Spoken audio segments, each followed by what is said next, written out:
Teman Healing. Dari Medan Merdeka Barat 12, inilah podcast Teman Healing bersama Museum Nasional Indonesia. Nah, kalau kita melihat ini kan tadi implementasi bagaimana Erlangga dari yang namanya sebuah penerbit buku, kemudian memberikan kesempatan kepada kami, seperti saya pekerja seni atau pekerja industri kreatif punya platform baru.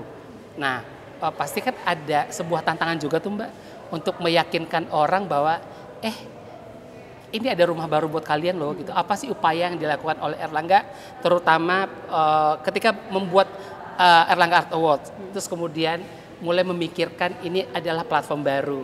Ada tantangannya nggak sih? Tantangannya tentu ya pada saat mengumpulkan karya pertama kali gitu kan, karena ini adalah kali pertama, biasa tentu tidak mudah untuk mencari peserta justru gitu udah. Nah ini tantangan yang terbesar sih sebenarnya. Lalu kemudian karena ini kali pertama, tentu buat kami adalah konsistensi.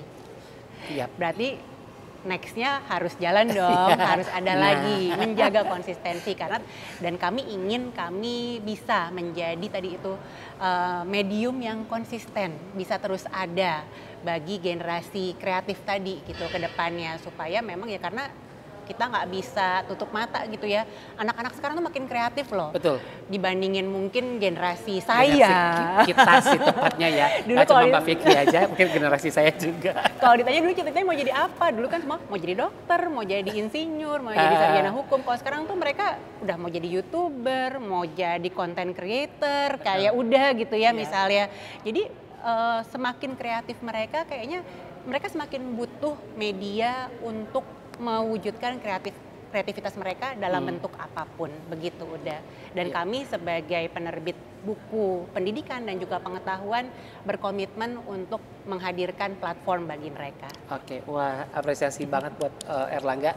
Nah Mbak, balik kepada sebuah pertanyaan yang buat saya ini cukup mendasar, pemilihan tempat gitu. Kenapa di Museum Nasional?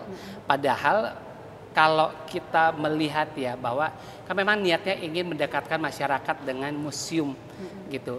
Tapi kan kalau bicara sisi komersialnya gitu, komersialisasinya mungkin museum belum tentu jadi tempat yang pas misalnya gitu. Tapi kenapa Erlangga memutuskan Museum Nasional? Kenapa Museum Nasional? Karena sebenarnya suatu hal yang sangat umum ya untuk membuat pameran di museum begitu.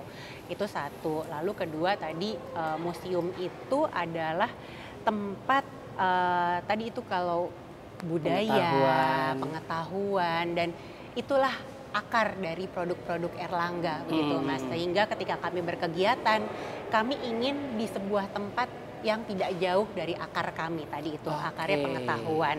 Dan kami yakin meskipun tadi dari mulai kegiatan serius sampai kegiatan yang entertaining sekalipun itu bisa kami lakukan di museum. Gitu. Dan ternyata memang bisa dilakukan di museum dilakukan juga. Ya, begitu. Ketika mau bekerja sama dengan Museum Nasional itu menemukan kendala nggak sih Mbak? Enggak. Susah nih gitu. Sama sekali enggak. Sama sekali enggak. Manajemen Museum Nasional sangat kooperatif dan relatif mudah ya untuk bisa bekerja sama dengan Museum Nasional, termasuk penggunaan halaman depan, area-areanya gitu. Tapi memang ya kita sebagai tenan juga harus memahami term and condition ketika kita menggunakan museum dong. Bagaimanapun juga di sini adalah tempat penyimpanan benda bersejarah. Yang memang tentu harus dijaga, betul. Kita nggak bisa sembarangan. Kita juga harus mematuhi aturan-aturan yang memang sudah ditentukan oleh pemilik atau manajemen museum. Gitu. Berarti dimudahkan gitu. Kalaupun ada biaya yang dikeluarkan, basically itu terjangkau nggak sih Mbak Fikri buat Erlangga gitu? Terjangkau. Jadi tidak menyusahkan. Kemudian mungkin bisa dibilang kayak biaya administrasinya itu juga terjangkau sama Erlangga. Dan mungkin ini juga buat teman museum yang ingin melakukan aktivitas, ini mungkin ajakan ya gitu. Sudah ada contoh-contoh beberapa mitra ataupun brand ataupun produk yang melakukan aktivasinya di Museum Nasional itu mendapatkan kemudahan. Betul sekali. Apalagi kan kalau kita lihat Museum Nasional kan area ring 1 ya. Iya. 1, kemudian aksesnya Dekat juga kemana-mana. dekat kemana-mana. Ibarat kata nih ya, kalau udah capek keliling-keliling, nongkrong beraktivitas, Tinggal koprol. tinggal gelinding, Tinggal dikit gelinding. nyampe. Ada tempat baru juga yang lagi hits, Sarina bukan tempat baru basically, tapi memang lagi jadi ikonnya Jakarta untuk orang datang nongkrong. Betul. Terus kemudian ada mall juga banyak. Betul. Kalau mau cobain kopi keliling, di depan ada Monas ya. Iya. Kalau yang belum pernah ke Monas. Starling. Jadi buat yang belum pernah ke Monas bisa ikutan gitu. Betul. Nah, tadi kita sudah melihat bagaimana insight dari Erlangga bahwa bekerja sama dengan Museum Nasional itu nggak susah, ada kemudahan gitu. Kemudian bisa mensupport apa yang dilakukan oleh teman-teman yang melakukan aktivasi di sini gitu. Nah, ini poin plus kenapa kita pengen satu tadi melihat apa yang dilakukan oleh Erlangga mendekatkan museum dengan masyarakat. Mbak, satu hal lagi yang saya ingin bertanya tentang Erlangga Arts Award kemarin gitu. Kan tetap pengen dilakukan kalau bisa sih setiap tahun ya, tidak hanya sekali berhenti gitu. Tempatnya mungkin akan di sini lagi atau akan pindah tempat atau ada perluasan ide lagi mungkin?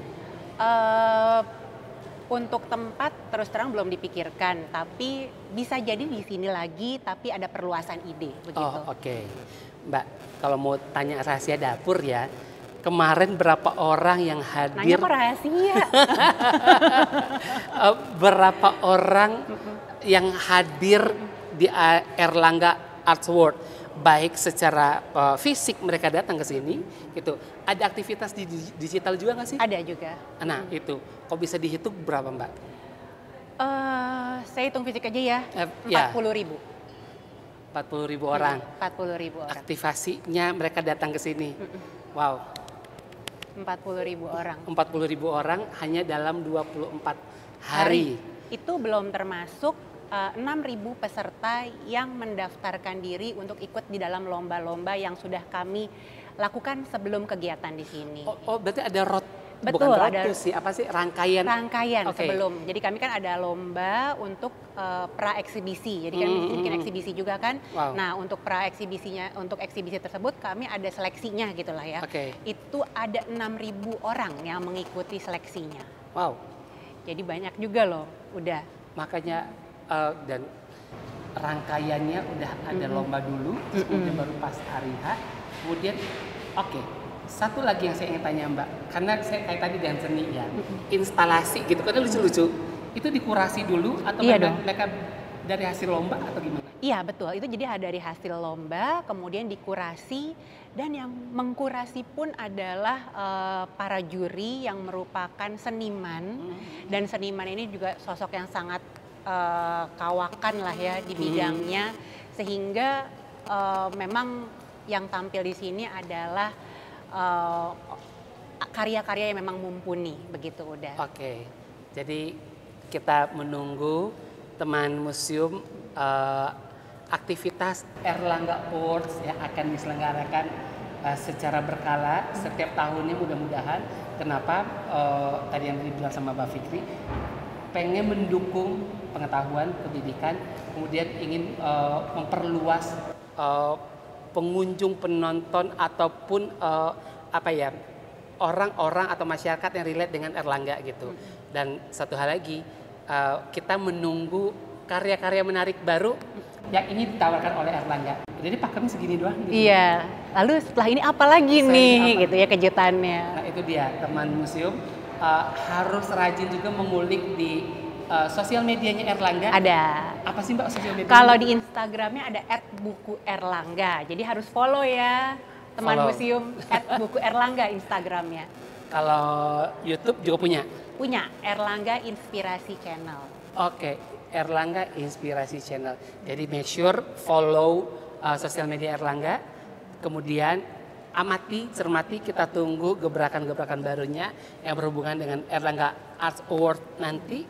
Mudah-mudahan, siapa tahu teman museum ada karyanya nanti yang bisa tampil. Betul. Atau mungkin bisa ikutan lomba. Betul. Bisa Dan kami sering bikin kompetisi lainnya di luar Erlangga Art Awards juga. Jadi mungkin nanti teman museum juga bisa ikutan juga tuh di luar kegiatan-kegiatan lain itu. Wah, ini nggak bisa dilewatin nih. Jadi amatin terus, follow terus, ikutin terus, dan berpartisipasi harus ya. Pak Fikri, terima kasih banyak sudah mau hadir di Teman Healing. Baik, siap. Kan baca buku healing ya. Betul. Datang ke museum juga healing, baca buku healing, atau lebih kompleks lagi, lebih menarik lagi, silakan datang ke museum, bawa buku, terus baca bukunya di museum. Betul. Itu kita, mungkin ini bisa jadi trigger juga. Siapa tahu ya, nanti dikasih giveaway buku sama Erlangga. Oh iya, siap. Ini nongkrong di depan. Kita nongkrong di depan, giveaway. Erlangga akan ngasih buku, bacaan atau apapun itu. Kalau nongkrong terus kemudian ngepost foto baca buku di Museum Nasional. Oh, bisa sekali. Nanti kita bisa kerjasama nih sama Museum Nasional mungkin. Ide menarik. Jadi kalau mau healing ke Museum Nasional aja. Saya Sony Matilova pamit dan terima kasih juga untuk Mbak Fikri dari Erlangga yang menyempatkan waktunya datang ke sini menerobos Jakarta jalanan itu ya. Nggak lucu gitu, tapi ternyata ada hadir di sini, waktu ini disediakan untuk kita buat healing bareng di Museum Nasional. Bye.